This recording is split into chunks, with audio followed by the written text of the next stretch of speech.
بہت عزیز اور محترم جناب باسط فاروقی صاحب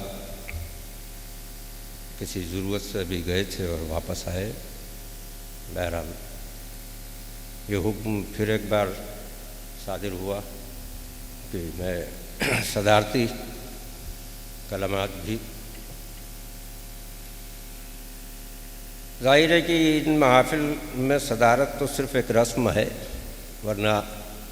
خانقاہ اور آستانے پر عرس میں جب کوئی محفل منعقد ہوتی ہے تو صاحب آستانہ ہی صدر ہیں۔ اب بہرحال چونکہ میرا ایک یہ شرف ہے کہ مجھ جیسے ناکارہ کو یہ نسبت حاصل ہے، لہذا میں بھی صدر ہو سکتا ہوں۔ تو بہرحال گفتگو بھی کی جائے، چونکہ تصوف پر ہی گفتگو شروع ہوئی تھی اور وہ ہوتی رہی ہے، اور اس کے علاوہ مزید یہ کہ وہ میں نے اس وقت کے لحاظ سے گفتگو کی۔ اب یہاں پر جو لوگ موجود ہیں ان سے یہ دو باتیں کی جا سکتی ہیں کہ عموماً جو بات بتائی جاتی رہتی ہے تصوف کے لیے وہ تو صرف ان لوگوں کے لیے ہے جو لوگ سمجھنا چاہتے ہیں اور کوشش کرتے ہیں، لیکن جو لوگ علم رکھتے ہیں، جو دانا ہیں، ان سے یہ بات بھی کی جا سکتی ہے کہ خواہش رکھتے ہیں اور دوزخ سے پناہ مانگتے ہیں۔ یہ اچھے لوگوں کی بات ہے، لیکن ان سے بھی اچھے لوگ ہیں جو جنت سے بھی پناہ مانگتے ہیں۔ وہ عاشقان خدا جو جنت کو حجاب مانتے ہیں۔ اس کا ایک معمولی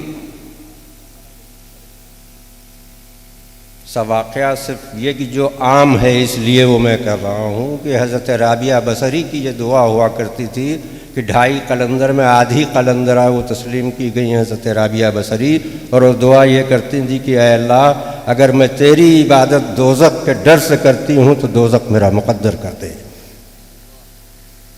اور اے اللہ کہ اگر میں تیری عبادت جنت کی خواہش میں کرتی ہوں تو جنت مجھ پر حرام کر دے۔ یہ وہ لوگ ہیں کہ جنہوں نے صرف رضا الہی کے لیے ہی اپنی زندگی وقف کر دی ہے، نہ انہیں دوزخ سے کوئی غرض ہے نہ کوئی جنت سے غرض ہے، اور اسی طرح کے جو اعلیٰ درجے پر فائز لوگ ہیں انہی کو رب کریم قرب خاص عطا کرے گا۔ ابھر رہا ہے، اس کے پاس چہرہ نہیں ہے، تو ہمیں سمجھنا پڑے گا کہ وہ چہرے کون ہیں۔ وہ چہرے وہی ہیں جن کو اس نے اپنا قرب خاص عطا کرنے کا اعلان کیا ہے، وہ اسی کے چہرے ہیں، اور وہ چہرے فنا نہیں ہوتے، وہ چہرے فنا ہونے والے نہیں ہیں۔ اس کے لیے ایک حدیث قدسی کا بھی سہارا لیا جاتا ہے کہ اللہ کا یہ فرمان کہ جب بندہ نوافل کے ذریعے میرا قرب حاصل کرتا ہے تو میں اس کی جگہ ہو جاتا ہوں،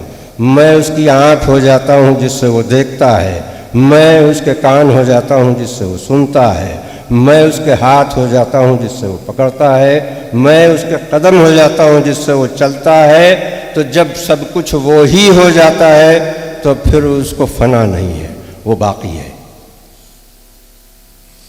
کیونکہ اللہ کو فنا نہیں ہے، اور اس کا اعلان ہے کہ میں ہو جاتا ہوں۔ جب وہ ہو گیا تو پھر باقی ہے، وہ فنا نہیں ہو سکتا۔ بہرحال ممکن ہے کہ ابھی یہ کلام ہمارے پاس آیا ہے کلو من علیہا فان پہ، ہو سکتا ہے کہ اس کی اگلی کوئی نشست ہو، کوئی اس کی اگلی جلد ہو جو وَيَبْقَ وَجْهُ رَبِّكَ ذُو الْجَلَالِ وَالْإِكْرَامِ پر آئے۔ میں ایسی امید کرتا ہوں اور دعا کرتا ہوں اللہ سے۔ بہرحال آج کی یہ محفل انتہائی متبرک محفل تھی، میں زیادہ وقت نہیں لینا چاہتا، یہ اس کا ایک طریقہ ہے کہ صلو علیہ وآلہ یا نبی سلام علیکہ یا رسول سلام علیکہ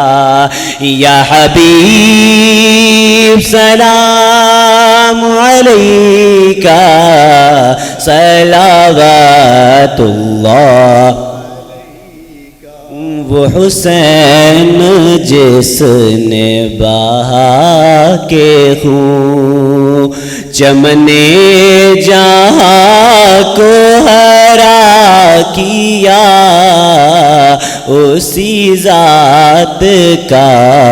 تمہیں واسطہ دل بے کساں کا سلام لو یا نبی سلام علیکہ یا رسول سلام علیکہ یا حبیب سلام علیکہ صلوات اللہ علیکہ الصلاۃ والسلام علیکہ یا رسول اللہ الصلاۃ والسلام علیکہ یا نبی اللہ بسم اللہ الرحمن الرحیم الحمد للہ رب العالمین الرحمن الرحیم مالک یوم الدین ایاک نعبد و ایاک نستعین اہدنا الصراط المستقیم اہدنا کمیاں ہوئی ہیں انہیں آپ معاف کر دیجئے اے پروردگار اس میں اگر کوئی ایک جملہ بھی کارآمد ہے اے پروردگار تو اسے آپ اپنے حبیب اور آل پاک کے صدقے میں قبول فرمائیے اور اس کا فیض ہم سب پر جاری فرما دیجئے معبود کرم کیجئے رحم کیجئے اے اللہ ہم سب کے گناہوں کو معاف فرمائیے اے اللہ خطاؤں کو معاف کر دیجئے اے پروردگار ہم بندے عاجز و مجبور گناہ گار و خطاکار آپ مالک الملک حاکم الحاکمین رب العالمین رحیم اور کریم غفار و ستار ہیں اے پروردگار ہم سب پر غفاری اور ستاری کا معاملہ کر دیجیے اے اللہ ہمارے عیبوں کو چھپا لیجیے اے اللہ ہمارے گناہوں کو معاف فرما دیجیے اے اللہ ہم کو اس سیدھے راستے پر چلنے کی توفیق عطا فرمائیے جو تیرا مقصود ہے معبود اے اللہ اپنے ان دوستوں سے محبت کرنے اور ان کا احترام کرنے اور ان کے طریقے کو اپنانے کی توفیق عطا فرما دیجیے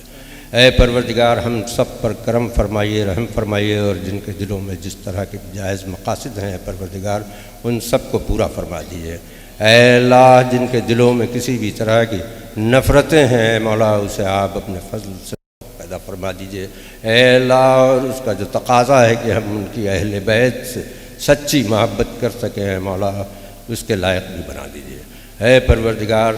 اے مولا کرم کیجیے رحم کیجیے فضل فرما دیجیے رحم فرما دیجیے اے اللہ